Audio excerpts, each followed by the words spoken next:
Berdoa mulai. Berdoa selesai. Baik, terima kasih kepada ketua kelas. Pada pagi hari ini Ibu ambil absen terlebih dahulu.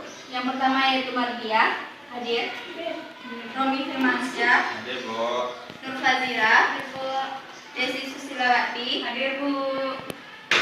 Baiklah, pada pertemuan sebelumnya kita telah mempelajari tentang ruang lingkup biologi. Untuk pertemuan kita kali ini kita akan mempelajari tentang keanekaragaman hayati. Sebelum kita memasuki materi kita pada pertemuan kali ini, Ibu akan menyampaikan terlebih dahulu tujuan pembelajaran kita pada pertemuan kali ini, yaitu pertama, siswa mampu atau dapat mengetahui tentang apa itu yang dimaksud dengan keanekaragaman hayati. Yang kedua yaitu tentang hayati itu sendiri akan dibagi menjadi 3 tingkat, yaitu tentang gen, spesies, beserta ekosistem. Siswa dapat mengetahui tentang penyebab apa saja yang mengakibatkan punahnya keanekaragaman hayati di Indonesia, serta upaya-upaya apa saja dalam menanggulangi punahnya keanekaragaman hayati di Indonesia. Nah, di lingkungan sekitar kita dapat menemui berbagai macam makhluk hidup, di antaranya yaitu tumbuhan dan hewan. Masing-masingnya mempunyai karakteristik yang berbeda pula, hingga membentuk suatu keanekaragaman. Misalnya kita sering menemui mangga yang memiliki berbagai macam bentuk, warna, beserta rasa. Selain itu kita juga menemui berbagai hewan dalam satu familia. Contohnya yaitu anjing, kucing, harimau, dan masih banyak lagi contohnya. Kita akan mempelajari yang pertama, apa itu tentang keanekaragaman hayati sendiri. Nah, di keanekaragaman hayati sendiri ini, Ibu akan menjelaskan sedikit, yaitu keanekaragaman hayati, di mana keanekaragaman hayati ini ditunjukkan dengan adanya variasi makhluk hidup yang meliputi bentuk, penampilan, jumlah, serta ciri lain, di mana keanekaragaman hayati ini penting bagi kelangsungan hidup karena adanya saling keterkaitan antara jenis yang fungsional yang memungkinkan terjadinya keseimbangan dalam kehidupan, yakni melalui daun materi dan aliran energi. Nah, di sini keanekaragaman itu ada beberapa macam. Ada tingkat gen, keanekaragaman tingkat jenis, dan keanekaragaman tingkat sosial. Setelah Ibu menjawabkan tadi, Ibu akan memberi 2 pertanyaan yang akan didiskusikan bersama teman sebangkunya, dengan Romi bersama Mardia, Nur Fazira bersama Desi. Pertanyaan untuk Romi yaitu pertanyaan nomor 1, sedangkan untuk Desi dengan Nur Fazira yaitu pertanyaan nomor 2. Ibu beri waktu untuk 5 menit memikirkan jawaban yang atas pertanyaan dari Ibu ini.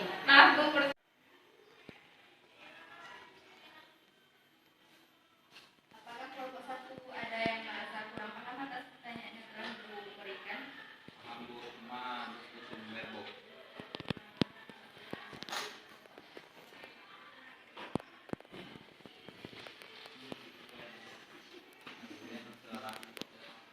Pada kelompok 2, apakah sudah mengerti atas pertanyaan yang telah Ibu berikan?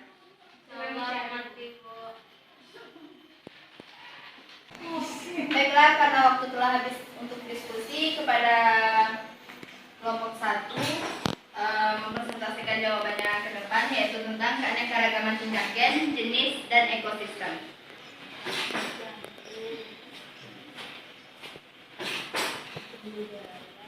Go, Bu.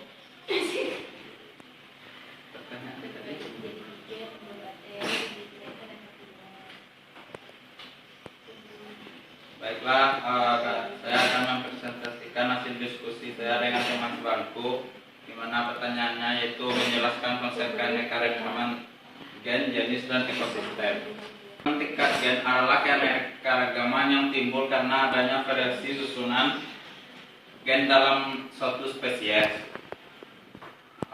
Selanjutnya untuk keanekaragaman tingkat jenis yaitu keanekaragaman yang timbul karena adanya perbedaan pada makhluk hidup dapat dikatakan satu spesies jika keduanya dapat melakukan perkawinan secara bebas dan menghasilkan keturunan yang subur.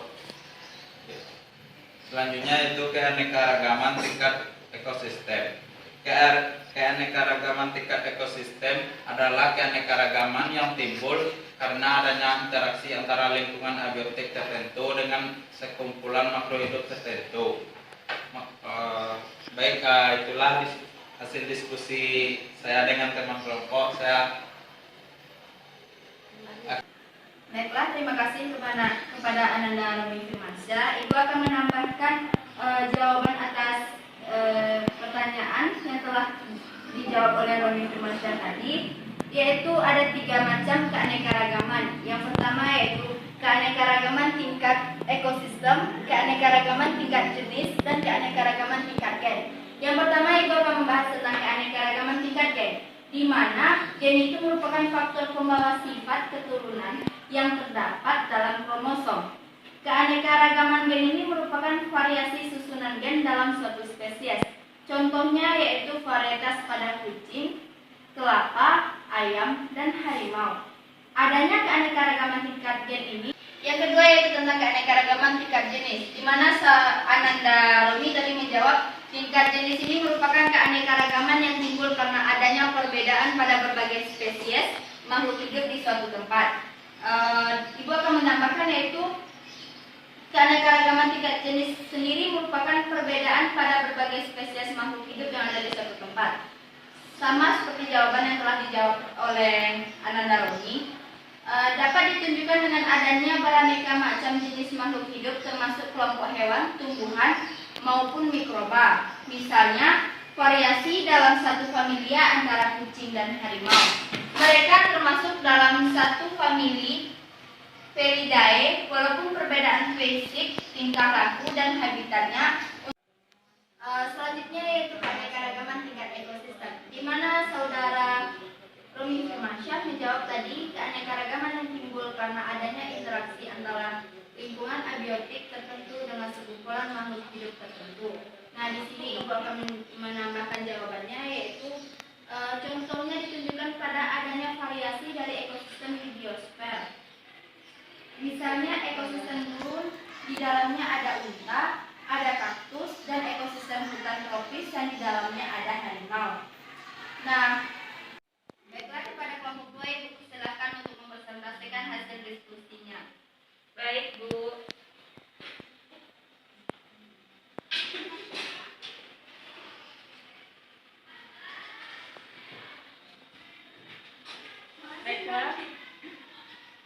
Baiklah, saya akan menyampaikan hasil diskusi kami, yaitu tentang penyebab hilangnya keanekaragaman hayati.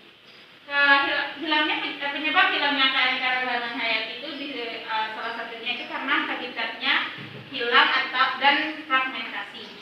Yaitu hilangnya habitat adalah menyusutnya materi pada tempat yang sesuai atau cocok untuk hidup oleh makhluk hidup tersebut, dan fragmentasi adalah pemisahan suatu habitat menjadi lebih kecil. Yang kedua yaitu spesies-spesies eksotik. Introduksi spesies. Introduksi spesies adalah suatu upaya mendatangkan spesies asing ke suatu wilayah yang telah memiliki spesies lokal. Contohnya di Indonesia, penggunaan padi unggulan telah menyebabkan punahnya padi tradisional. Yang ketiga yaitu karena adanya degradasi habitat. Degradasi habitat adalah kerusakan habitat karena polusi, misalnya hujan asam dan efek rumah kaca. Yang keempat yaitu eksploitasi secara berlebihan. Yang kelima yaitu industri kehutanan dan perikanan. Yang keenam yaitu perubahan iklim global. Sekian dari saya kembalikan kepada Ibu. Baiklah, jawaban dari kelompok 2 ini sangat sempurna tentang penyebab hilangnya keanekaragaman hayati di Indonesia. Untuk penyebab hilangnya keanekaragaman hayati, Ibu sempurna atas jawaban kelompok 2. Ibu akan menambahkan, apabila ada penyebab hilangnya, akan ada juga usaha-usaha apa saja yang akan kita lakukan dalam pelestarian keanekaragaman hayati ini. Ada 2 cara, yaitu tetap pelestarian secara in situ, dan yang kedua usahanya yang kita lakukan yaitu pelestarian secara ex situ, di mana pelestarian in situ ini merupakan dilakukan di habitat aslinya. Contohnya, adanya Taman Nasional Ujung Kulon yang berada di daerah Jawa Barat. Sedangkan yang kedua, pelestarian secara ex situ merupakan pelestarian yang dilakukan di luar habitat aslinya. Contoh pelestariannya yaitu kebun botani, kebun koleksi, serta kebun plasma nufta. Baiklah, untuk jam kita pada hari ini telah habis. Apakah dari Anda sekalian mengerti atas materi yang telah kita pelajari saat ini?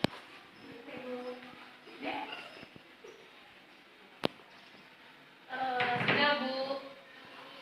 Baiklah, itulah aja sekian pembelajaran kita pada pertemuan kali ini. Untuk kedepannya, Ibu meminta kepada Ananda lebih menambah wawasannya pada materi kita selanjutnya. Dan Ibu akhiri, wassalamualaikum warahmatullahi wabarakatuh.